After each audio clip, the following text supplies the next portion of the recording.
Right, we started recording. So this is the Willamette Week endorsement meeting for District 41. We're joined by Karin Power, who is the incumbent right now. So to get started, we'll just do this the way we normally do with multiple people. If you could give a quick intro about yourself, who you are, why you're running for this seat, that would be great. Sure. My name is Karin Power. I'm running for my third term in the Oregon Legislature for House District 41. We have Southeast Portland, Selwood, over to Brentwood, Darlington, incorporated Milwaukee, and about half of Oak Grove. My day job, I work as a nonprofit environmental lawyer for an organization called the Freshwater Trust. I was a city councilor before I was elected to the House of Representatives. My wife and I have 2 kids, 2 dogs. We've been quarantined with all of them. My wife's teaching, so she's back at school to do that virtually right now. So my core issues have been around LGBT issues, access to public records. I've been on all of the environmental committees at one point in time because of my background. I led our work around climate action over the last 3 years. Our work around updating workplace guidelines, largely for working parents, student loans, and I'm one of a handful of lawyers currently serving in the House Democratic Caucus. So I spearhead all of that work. Great. And in the last, I guess, 2 years, what's a bill that you've helped pass that you would say you're the most proud of? I think it's probably one of, that's really hard to choose. I was really proud of the work I've done on climate change. The bill I helped pass in the House in 2019 was a strongly negotiated consensus product, even though it shut down the legislature for the subsequent 2 sessions.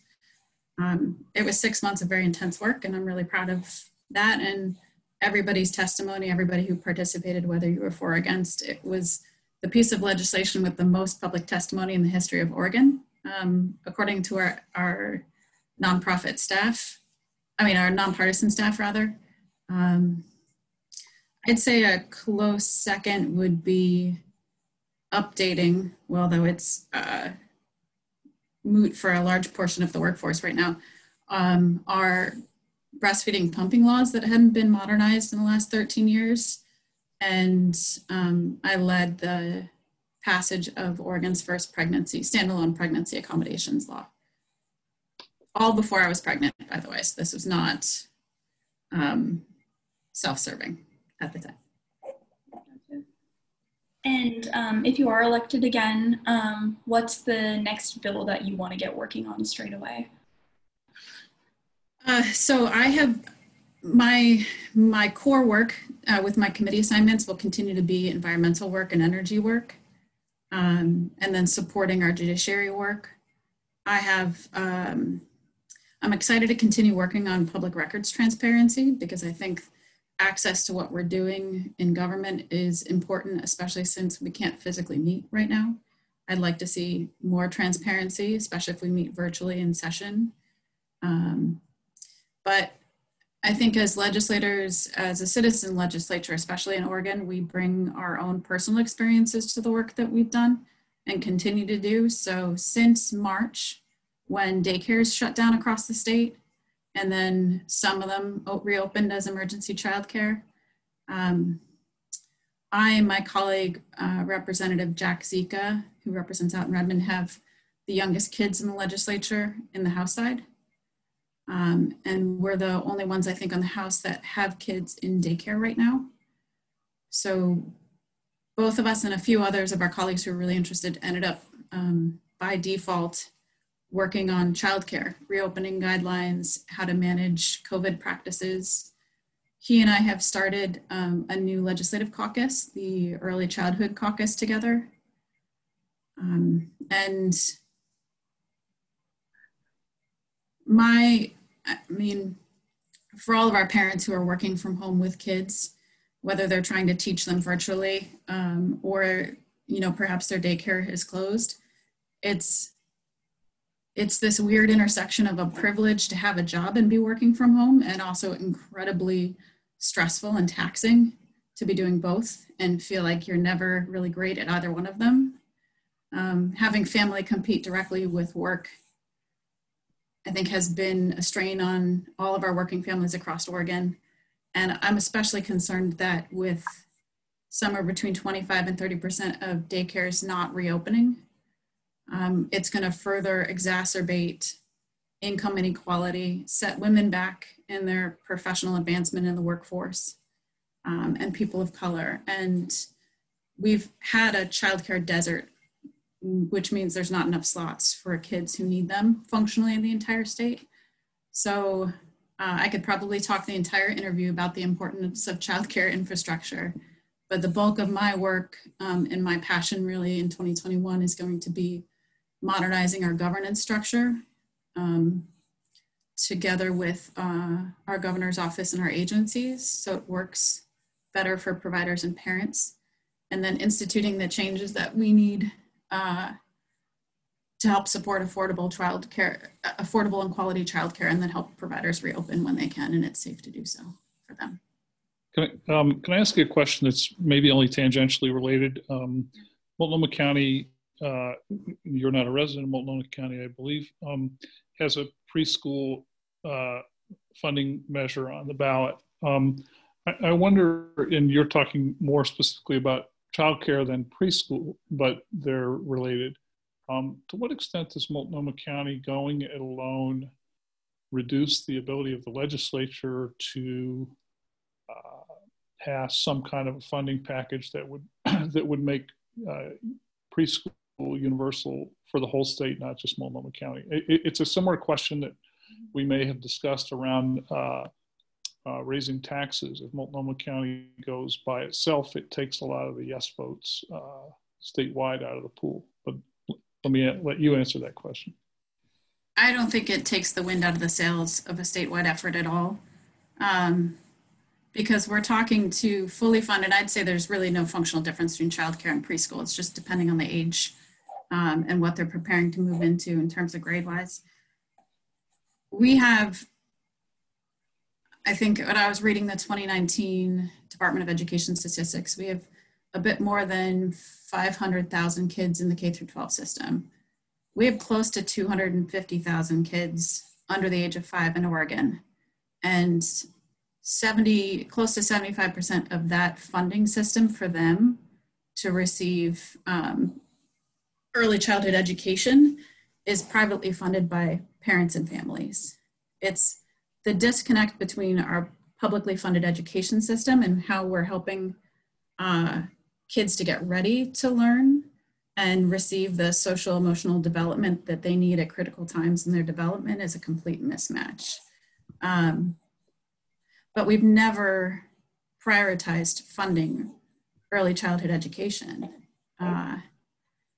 And so it's no surprise that so many parents go back to work right away after having kids. The effort in Multnomah County is inspiring because if voters decide to support the same level of development for kids age 3 and 4, it's going to make a difference in their school outcomes and helping families to make ends meet. Because childcare is just exorbitantly expensive, as we all know. I mean, it exceeds the cost of higher ed in many cases. And I think it's going to be a while before our state budget recovers to the degree that we could look at funding early childhood. We don't have a current taxing system that would support expanding funding to that degree for kids under the age of 5. And I think we'd need some sort of partnership from the federal government to really have an inclusive program available to everyone. But in the meantime, these kinds of initiatives are incredibly important to help the kids who could use that level of quality care right now. Tess, do you mind if I ask another question? Go for it. So in the wake of the wildfires that we are still seeing, there are questions about the level of responsibility or culpability of some of the large investor-owned utilities. That's been a big issue in California. We saw the bankruptcy of Pacific Gas and Electric. What role does the legislature have in the question of whether the large utilities are sufficiently resilient in terms of the wires that they have that stretch across the state and may be responsible for fires? You mean in terms of them preemptively shutting down their systems or doing the kind of maintenance? Or the legislature saying, hey, you know, we'd like to see a report on the level of maintenance that you have done, and we want to be sort of preemptively or proactively addressing this issue, which seems to be getting worse. That is fires caused by downed electrical lines. Yeah.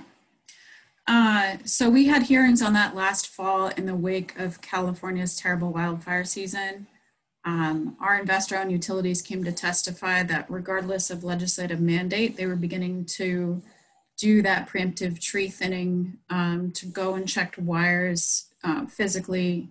And we had language in a bill that did not make it through in the 2020 session because of the walkout and shutdown again, that would have begun to have them do mitigation plans for the state.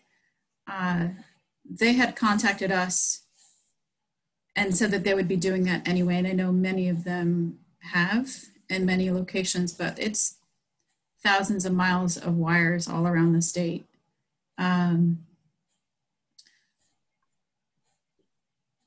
It is a really difficult choice to preemptively shut down lines, I would imagine, in our most rural areas, especially if folks need those sources of energy to support, you know, healthcare essentials in their homes. We know from testimony that families that live in some of these most rural areas are older or have medical needs. And I know there's going to be, well, there already is a class action lawsuit filed. So we'll be learning more once PUC does its investigation.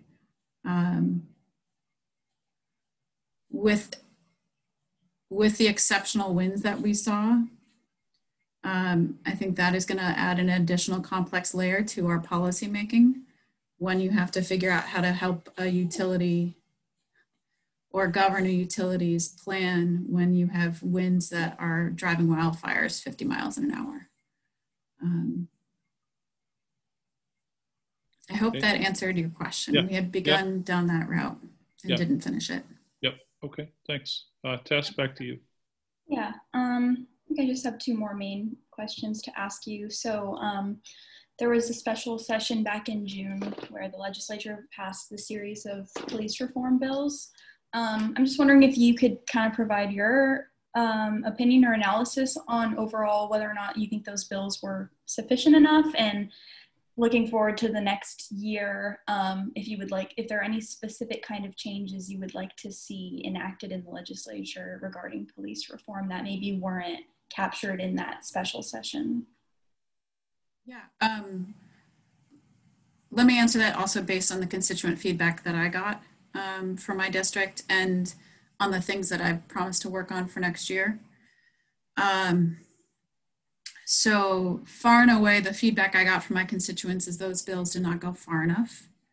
I have a strong vocal majority of constituents who would like to see tear gas banned altogether. But that June's special session, coming out of the initial month and weeks of protest, passed a number of pieces of legislation that my colleagues had been working on for several sessions. And for some multiple sessions where it had not either gotten through committee or gotten through one chamber or the other. I'd say a lot of that was low-hanging fruit and had been thoroughly vetted. Our committee that's hearing potential reforms for the upcoming session has harder work before them, where it's either taking those initiatives a step forward and pushing them a bit more, or accelerating some of that work. For me, I would like to see greater public records transparency around officers' misconduct records. Having the database live with DPSST is a start, but it still precludes access from the public and the media. I think that so many of the instances of cover-ups have only come to light because of public records requests. And I think it serves as a deterrent for people to kind of kick the can down the road when you do have an officer who's presented a risk of harm to the public or used his or her position for misconduct. Leading up to the 2021 session, I and my colleague Rep. Fahey are looking at police department purchases of surplus military equipment from the federal government. We know that unmanned vehicles and tanks have been purchased by some of our counties, and those cost upwards of $400,000 or $500,000. I'm not quite sure what they're planning to use them for, but they don't seem to be in regular rotation in many of our departments. Do you have an inventory of those vehicles by any chance? I do, because I have some constituents who do great data research. Okay, we'd love to talk to you about that, probably separately. Okay. Yep. And then I think reiterating among the myriad of different approaches that the committee is working on, the one I care deeply about is pushing a ban on tear gas as far as is possible. In my committee hearing in Energy and the Environment 2 weeks ago, we heard reports on the record level, the abnormally high concentrations of cyanide and hexavalent chromium in the stormwater catch basins in downtown Portland. I have to believe that if government can't manage conflict with its citizens without spraying these kinds of toxins on or near them in aquatic life, we have a real problem that we need to address. I don't believe it's appropriate to be sprayed on people. Okay, thanks. And since your opponent isn't here, I kind of wanted to ask a question. I was planning to ask him to explain this thing that he wrote, but I'll ask it kind of as a question to you. So he says on his voter pamphlet, on the voter pamphlet website, quote, "My opponent has an agenda driven by special interests and extremists." I just wanted to know if you know what he might be referring to, or if you have a response to that assertion by your opponent. I don't.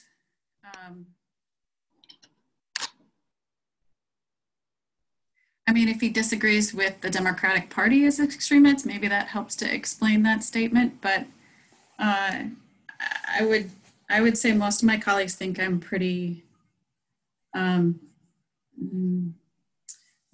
would say bipartisan whenever we can be, except when our constituencies really strongly disagree. Our district is a majority Democratic voter district. We have strong independent voter or non-affiliated voter membership too, but we are fairly overwhelmingly Democratic in my district. So. And what about the special interest part? I mean, do you feel like, are there like, that's been an impact on your previous legislation? Or, I mean, is there anything he might be referring to?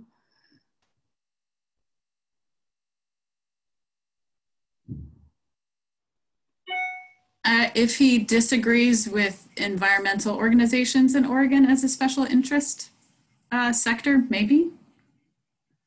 I mean, I have, with Senator Dembro, led most of the climate work that has been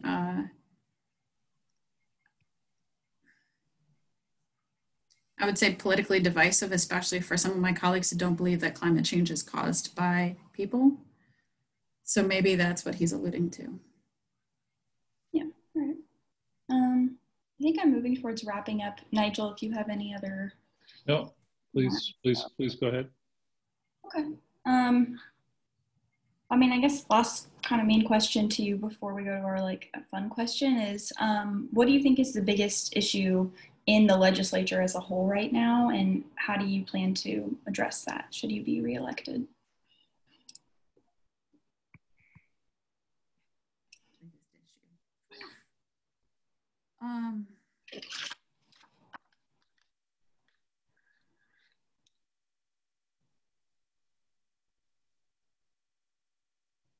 Do you want like a bill concept or sort of a meta comment on the legislature operationally? Meta, if possible, if you have that. So I think it's going to be interesting this year in seeing how we function in a 2021 session. Personally, I assume if we have some sort of treatment for COVID or a vaccine or some sort of rapid test that could allow us to resume in-person operations, and that sends us down one pathway to functioning in listening and hearing policy. If we continue to operate in sort of a hybrid model where some of our work is done via Zoom and Teams, and we come together only to pass bills and have hearings on them, it's presenting a real interesting opportunity in terms of access to public policymakers. I mean, my district is only about an hour and 15 minutes, hour and a half, maybe a little longer in traffic from the Capitol. But if you've got a job or kids or an unconventional work schedule, it's impossible to come down, drive an hour and a half, pay for parking, come in, testify for 3 minutes on a particular bill, and then come back out. So much of our work is informed by membership associations and lobbyists, and rarely do we have ongoing participation of regular people. I think the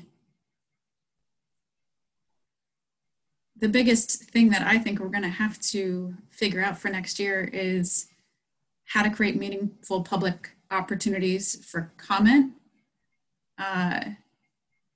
and to help people do that, given that you could take 2 minutes, call in from your phone wherever you are, and have something to say about the policies that we're working on.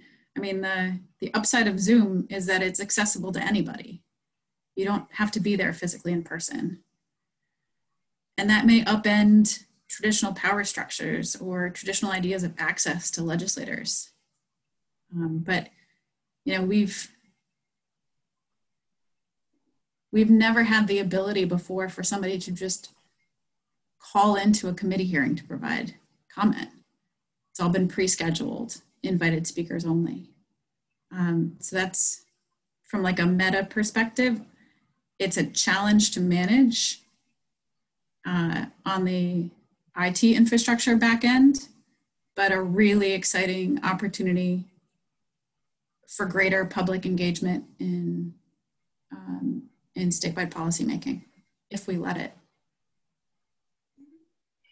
Okay, last question, and it's our fun question we're asking every candidate is, what is the most awkward or like strange Zoom call that you've had in the last, I don't know, like 7 or so months, or something strange or uncomfortable that happened on a Zoom call that you can remember? Well,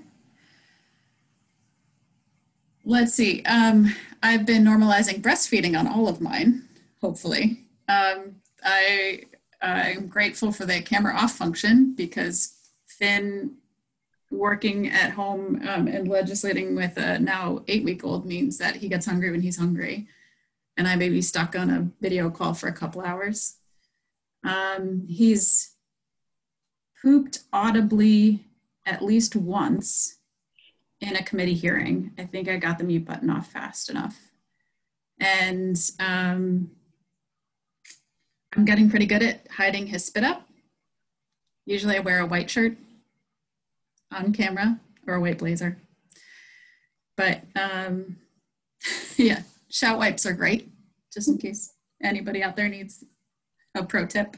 They can get off just about anything very quickly. And I love that when people screenshot legislative meetings, you know, from their computer, we are always, nobody ever looks completely normal. We're always like mid-blank like this. And then you see it on Twitter or Facebook. So that's funny too. Cool. Well, I think we're done here. You're good, Nigel? Yeah, all good. Would you stay on with us just for a moment after this is over, please, Representative? Sure. Okay. I'm going to stop recording now. Recording.